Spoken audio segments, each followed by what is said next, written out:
Bismillahirrahmanirrahim. Assalamualaikum warahmatullahi wabarakatuh. Salam sejahtera untuk kita semua. Perkenalkan saya untuk memperkenalkan diri. Nama Insinyur Yalwa Latif MM, merupakan salah satu dosen tetap pada program studi S1 Manajemen Sekolah Tinggi Ilmu Ekonomi Bisnis Indonesia, Jakarta. Pada kesempatan ini, izinkan saya untuk menyampaikan video pembelajaran sebagai pernyataan diri dosen dalam unit kerja Tridharma Perguruan Tinggi atau PDD UKTPT, khususnya dalam bidang pengajaran sebagai salah satu persyaratan sertifikasi dosen pada tahun 2026. Saya akan menjelaskan secara singkat mata kuliah yang saya ampu dalam bidang pengajaran, yaitu Statistik Inferensial dengan kode mata kuliah MNKK 215. Mata kuliah Statistik Inferensial merupakan mata kuliah wajib bagi mahasiswa semester 2 program studi S1 Manajemen Sekolah Tinggi Ilmu Ekonomi Bisnis Indonesia, dengan bahasa pengantar dalam perkuliahan adalah bahasa Indonesia. Mata kuliah ini berbobot 2 SKS yang dilaksanakan selama 16 kali pertemuan, 7 pertemuan sebelum UTS, kemudian dilanjutkan dengan 1 kali pertemuan untuk UTS, pertemuan selanjutnya sebanyak 7 kali setelah UTS, dan terakhir dilakukan 1 kali pertemuan UAS.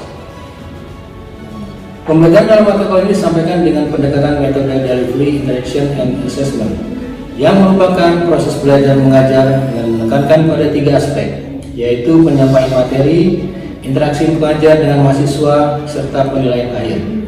Selain itu, dalam pembelajaran ini akan lebih diarahkan pada student centered learning dan blended learning. Capaian pembelajaran mata kuliah CPMK adalah yang pertama, mahasiswa mampu menjelaskan perbedaan antara statistik deskriptif dan statistik inferensial. Kedua, mahasiswa mampu merumuskan dan menguji hipotesis penelitian dengan menggunakan statistik parametrik dan non-parametrik. Ketiga, mahasiswa mampu menginterpretasikan hasil pengolahan data yang diolah menggunakan alat-alat analisis data seperti SPSS dan lain-lain. Materi pembelajaran yang pada mata kuliah ini adalah: pertama, konsep dasar statistik inferensial, pengujian hipotesis, pengujian hipotesis to independent sample test dan breadth test, keempat, analisis of variance, kelima, one sample test dan two sample test, keenam, uji kesesuaian, ketujuh, review atau quiz, kedelapan, ujian tengah semester, kesembilan, uji independensi, ke-10, korelasi data peringkat, ke-11, korelasi dan regresi sederhana, ke-12, metode regresi berganda, ke-13, uji asumsi klasik, ke-14, pemodelan dan uji regresi berganda, ke-15, review atau quiz, ke-16, ujian akhir semester. Perkuliahan dilakukan secara luring maupun daring. Untuk perkuliahan secara luring menggunakan metode ceramah, diskusi, dan mengerjakan soal-soal latihan agar mahasiswa memahami materi-materi yang telah dibahas dan dipelajari. Sedangkan perkuliahan secara daring menggunakan platform Zoom, WhatsApp Group, dan juga menggunakan LMS Sekolah Tinggi Ilmu Ekonomi Bisnis Indonesia.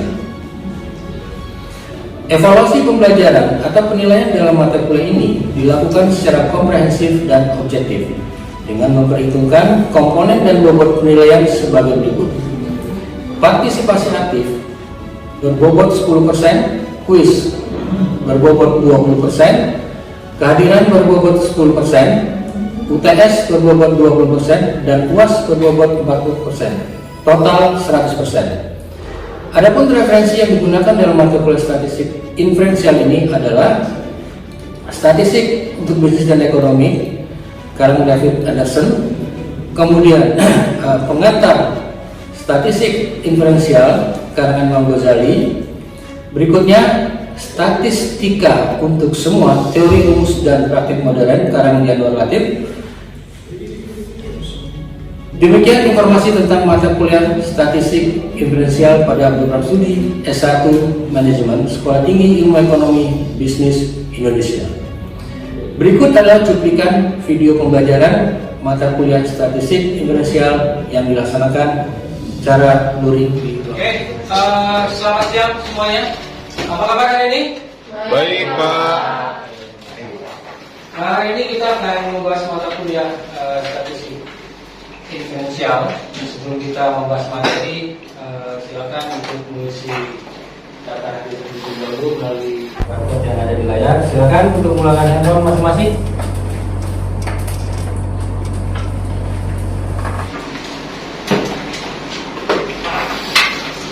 Oke, terima kasih. Jadi materi kita hari ini adalah konsep dasar statistik diferensial. Pertama, kita lihat di sini klasifikasi statistik. Jadi statistik itu kalau diklasifikasikan ada dua. Yang pertama adalah statistik deskriptif, yang kedua statistik diferensial. Statistik deskriptif itu merupakan suatu metode dalam kita mengatur, kemudian merangkum, serta mempresentasikan data dengan cara yang informatif agar informasi yang kita sajikan itu lebih menarik, mudah dipahami oleh pembaca. Jadi sifatnya hanya mendeskripsikan saja. Nah, contohnya kita membuat data atau menyajikan data dalam bentuk tabel atau grafik. Jadi kalau kita membuat tabel atau grafik, nah kita kalau melihat tabel atau grafik itu kan akan lebih mudah kita membaca atau memaknai tabel tersebut. Itu deskriptif. Nah, makanya di sini statistik deskriptif itu bertujuan untuk mengubah kumpulan data mentah, data mentah yang kita kumpulkan dari sebuah hasil survei, ya, itu menjadi bentuk informasi yang lebih ringkas. Ya, itu statistik deskriptif. Nah, kemudian statistik diferensial merupakan suatu ilmu yang mempelajari bagaimana cara pengumpulan, pengolahan, penyajian, analisis data, serta cara pengambilan kesimpulan secara umum berdasarkan hasil penelitian. Nah, di sini statistik diferensial ini sering disebut juga dengan statistik induktif atau statistik probabilitas, karena kita mengambil sebuah kesimpulan itu berdasarkan pada informasi dari sebagian data saja atau sebagian sampel saja. Jadi itu bedanya. Jadi kalau di dalam statistik diferensial kita sudah mempelajari bagaimana kita mengumpulkan data. Ya, maka misalnya siapa yang menjadi responden kita, ya kelompok mana yang menjadi responden kita, bagaimana kita membuat pertanyaan nanti. Nah, jadi itu bedanya dengan statistik deskriptif. Ya. Kalau statistik deskriptif kita hanya membuat ringkasan, ya, data mentah yang sudah ada, bagaimana kita ringkas menjadi sebuah informasi yang lebih menarik agar pembaca mudah untuk memahami. Itu ya. Nah, makanya di sini tujuan dari statistik diferensial itu adalah untuk menarik sebuah kesimpulan. Makanya di dalam sebuah penelitian atau sebuah survei, kalau kita ingin membuat sebuah kesimpulan, biasanya kita menggunakan statistik diferensial ini. Nah, di dalam mempelajari statistik, kita tidak terlepas dengan apa yang namanya data. Maka itu data. Nah, data adalah fakta yang kita peroleh dari suatu pengamatan yang dilakukan terhadap sekumpulan individu atau objek. Nah, data ini itu bisa dikelompok-kelompokkan. Ada berdasarkan sifat, kemudian berdasarkan cara pengambilannya, ada juga berdasarkan periode waktu. Coba kita lihat satu-satu. Nah, kalau berdasarkan sifat, itu ada yang namanya data kualitatif. Yang namanya kualitatif, data bukan dalam bentuk apa? Bukan dalam bentuk angka. Itu kualitatif, data bukan dalam bentuk angka. Misalnya jenis kelamin. Jenis kelamin nggak mungkin kan? Jenis kelamin apa? Uang, enggak kan? Pasti jenis kelamin laki-laki atau perempuan. Datanya kualitatif, bukan dalam bentuk angka, gitu ya. Nah, kemudian data kuantitatif. Kuantitatif berarti data dalam bentuk angka. Ya, data dalam bentuk angka. Contohnya apa? Misalnya suku bunga, inflasi. Ya, nah, suku bunga berapa suku bunga? Persen, 5. Kan ada angka kan? 5, 3% misalnya kan? Nah, itu semua dalam bentuk angka. Itu namanya data kuantitatif. Nah, ini adalah data berdasarkan sifat. Kemudian berikutnya, bagaimana kalau data kita lihat dari cara pengambilannya? Data berdasarkan cara pengambilan itu ada yang namanya data primer. Nah, namanya data primer itu biasanya data yang kita kumpulkan langsung dari responden kita.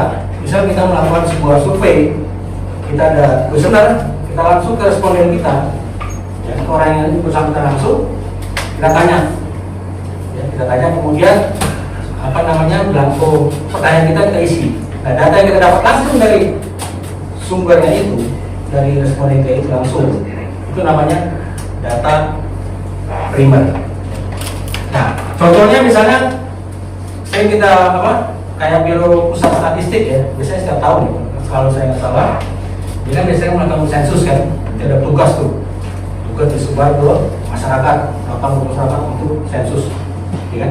Nah, kemudian dia nanti kan buat laporan kan, ya, berlaporan. Nah, data yang dia dapat langsung, DPS langsung dari sumbernya itu namanya data primer. Nah, kemudian ada lagi namanya data sekunder. Data sekunder ini data yang sudah diolah. Jadi data yang tadi yang mengambil langsung dari responden itu diolah dulu. Ada yang olah, kemudian nanti dia buat laporan. Nah, kita memanfaatkan laporan yang sudah dibuat. Nah, kita mengambil data dari laporan yang sudah dibuat itu. Nah, itu namanya data sekunder karena bukan kita yang ambil langsung. Karena kita dapat dari sumber lain. Misalnya bentuk laporan misalnya. Ada data hasil penelitian orang meneliti tentang kinerja misalnya, kemudian kita gunakan data itu. Kan kebun kita yang meneliti kan, orang lain. Tapi orang lain sudah muncul dalam sebuah hasil penelitian. Kemudian hasil itu kita manfaatkan. Nah, data yang kita dapatkan dari hasil penelitian itu namanya data sekunder. Itu ya. Nah, kemudian berikutnya data berdasarkan periode waktu itu ada namanya data cross sectional. Nah, apa itu data cross sectional? Data cross sectional yaitu data yang dikumpulkan pada suatu waktu dengan banyak objek. Jadi data yang kita peroleh waktunya tertentu, objeknya banyak. Contohnya misalnya harga saham perusahaan penerbangan pada bulan Desember. Objeknya mana? Objeknya adalah perusahaan. Banyak kan? Waktunya kapan? Desember. Jadi waktunya 1 Desember. Jadi objek banyak, waktunya tertentu. Itu namanya cross sectional. Kemudian data time series itu data yang dikumpulkan dari suatu periode tertentu untuk memberikan gambaran tentang perkembangan suatu kegiatan atau objek. Nah, di sini periodenya dan satu periode tertentu, ya. Dan satu periode tertentu, tapi objeknya terbatas satu. Nah, di sini lihat contohnya penjualan mobil Toyota selama 5 tahun. Kan objeknya kan mobil satu, merek ya, Toyota. Tapi dalam satu periode 5 tahun. Nah, kan periode kan satu periode waktu kan. Nah, maksudnya seperti itu. Ketiga, itu ada yang namanya data pooling atau panel data. Nah, panel data ini gabungan antara time series dan cross section tadi. Jadi objeknya banyak dalam satu periode tertentu. Ya, contohnya harga saham perusahaan penerbangan selama 12 bulan. Objeknya apa? Saham perusahaan penerbangan kan. Perusahaan penerbangan berarti lebih dari satu kan. Nah, dalam 12 bulan kan satu periode waktu kan, bukan bulan tertentu kan. Nah, jadi objeknya banyak, periode waktunya juga bukan satu periode waktu tertentu. Nah, itu ya. Jadi data apa? Nah, kemudian di dalam statistika juga, statistik komersial ini, kita juga harus tahu itu apa itu elemen, variabel dan observasi. Elemen, kemudian ada variabel dan observasi. Elemen itu adalah entitas atau objek. Objek itu bisa tempat, bisa lokasi, bisa kejadian, ya, namanya objek atau entitas. Nah, variabel, karakter yang diobservasi dari sebuah elemen atau objek. Observasi, kumpulan ukuran atau fakta yang kita dapatkan dari sebuah elemen tadi. Nah, misalnya gini, kalau ini ada sebuah contoh tabel, jadi ada di kolom kolom nama, ada kolom jenis kelamin, ada kolom tanggal lahir, kolom bulan lahir, kemudian berat badan, tinggi badan, Nah, coba siapa yang kira-kira bisa mengidentifikasi mana yang dikatakan variabel, mana yang dikatakan observasi? Silakan siapa? Oke, silakan Wisnu. Coba, yang mana variabel, yang mana observasi? Jenis variabel itu ada dari jenis kelamin.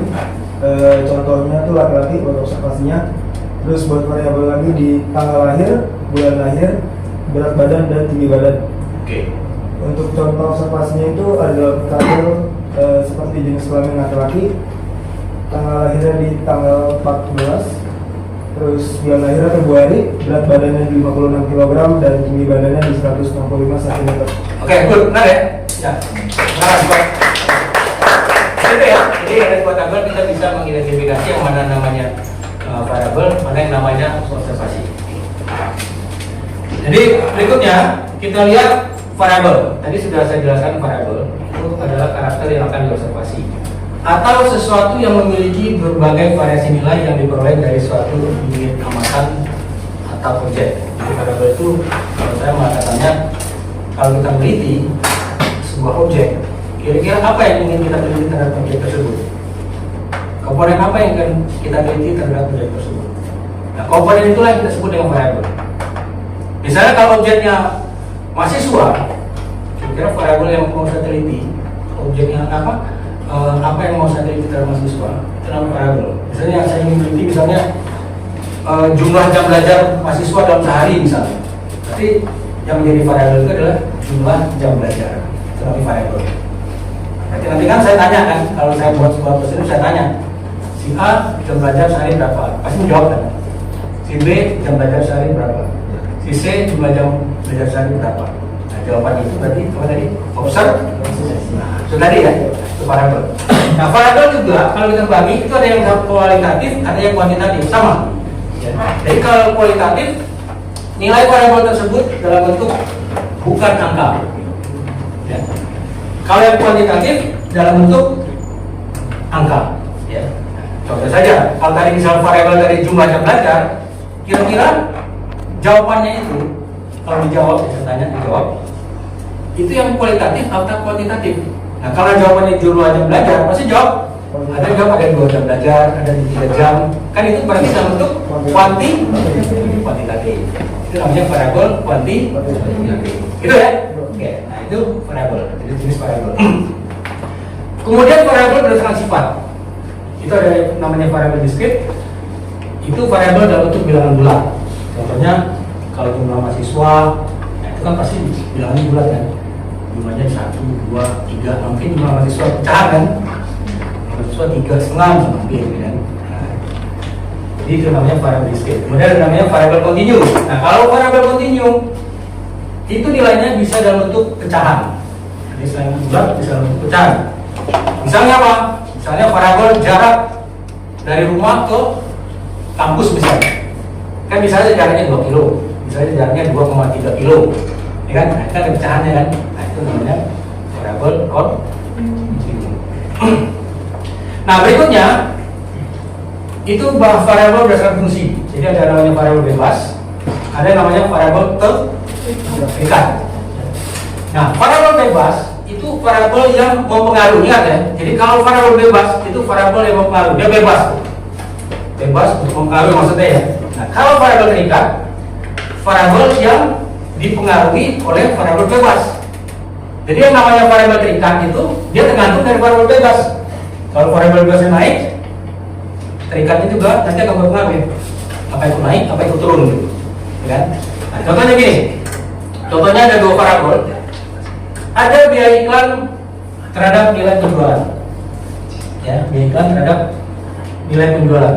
Nah, berarti di sini yang variabel bebas adalah biaya iklan. Karena biaya iklan dia bisa mempengaruhi nilai penjualan. Artinya makin banyak perusahaan mengeluarkan biaya iklan untuk promosi-promosi. Kan pengaruhnya nanti pasti orang terpengaruh juga untuk ikut membeli kan. Nah, artinya nilai penjualannya juga akan meningkat. Jadi kalau nilai biaya iklannya ditingkatkan, ini efeknya apa? Berarti nilai penjualan juga akan meningkat. Gitu ya.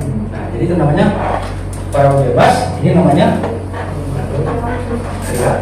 Nah, berikutnya selain variabel bebas dan variabel terikat, ada yang namanya variabel moderating. Nah, variabel moderating ini merupakan variabel yang mendukung itu artinya variabel ini dia bisa memperkuat, bisa juga memperlemah hubungan antara variabel bebas terhadap variabel terikat. Misalnya gini, contoh. Ini ada motivasi belajar terhadap prestasi mahasiswa. Mahasiswa kalau dia motivasi belajar tinggi, kira-kira dia makin berprestasi atau makin anjlok?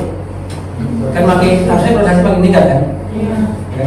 Tapi ada variabel lain, ya. Selain dia motivasi ini mempengaruhi prestasi mahasiswa, itu ada variabel namanya variabel moderating. Dia bisa memperkuat atau memperlemah hubungan motivasi belajar terhadap prestasi mahasiswa. Nah, dalam kasus ini, contohnya adalah lingkungan belajar. Nah, ini lingkungan belajar ini bisa meningkatkan pengaruh ini terhadap ini. Maksudnya bisa meningkatkan pengaruh motivasi belajar terhadap prestasi mahasiswa. Bisa juga memperlemah hubungan ini terhadap prestasi mahasiswa, memperlemah hubungan motivasi belajar terhadap prestasi mahasiswa. Nah, contohnya begini, motivasi belajar tinggi, sempat belajar misalnya kampus semakin gelap gitu kan, panas misalnya, biasanya merasa panas misalnya kan, jadi berarti dia bisa mempengaruhi ini kan, hubungan terhadap ini, maksudnya gitu. Jadi ini bisa memperkuat hubungan variabel bebas terhadap terikat, bisa juga variabel moderating ini memperlemah hubungan variabel bebas terhadap variabel moderating. Ya. Nah, kemudian ada contoh satu lagi, ya. Ada satu lagi kepuasan kerja terhadap kinerja. Nah, kira-kira kalau kepuasan kerja kita meningkat, ya, kalau kepuasan kerja kita meningkat, kira-kira kinerja kita makin meningkat atau turun? Harusnya meningkat kan? Jadi kepuasan kerja ini mempengaruhi kinerja, dia akan mempengaruhi kinerja. Tapi di sini ada suatu variabel moderating, ya, ada suatu variabel moderating. Apa tadi variabel moderating? Yaitu variabel yang bisa memperkuat atau memperlemah hubungan antara kepuasan kerja terhadap kinerja. Nah, kira-kira variabel moderating apa di sini? Apa nama variabel moderatingnya? Ya, yang bisa memperkuat atau memperlemah hubungan kepuasan kerja terhadap kinerja. Coba siapa yang jawab? Ya, Pak. Oke, silakan beli. Apa nama variabel moderatingnya? Ya. Variabel kompensasi. Variabel? Kompensasi. Betul ya? Ya, betul. Jadi variabel kompensasi. Nah, artinya di sini dia bisa memperkuat atau memperlemah hubungan kepuasan kerja terhadap kinerja. Coba jelaskan, Dwi, kira-kira bagaimana variabel kompensasi ini dia bisa menjadi sebuah variabel moderating. Kepuasan kerja mempengaruhi kinerja.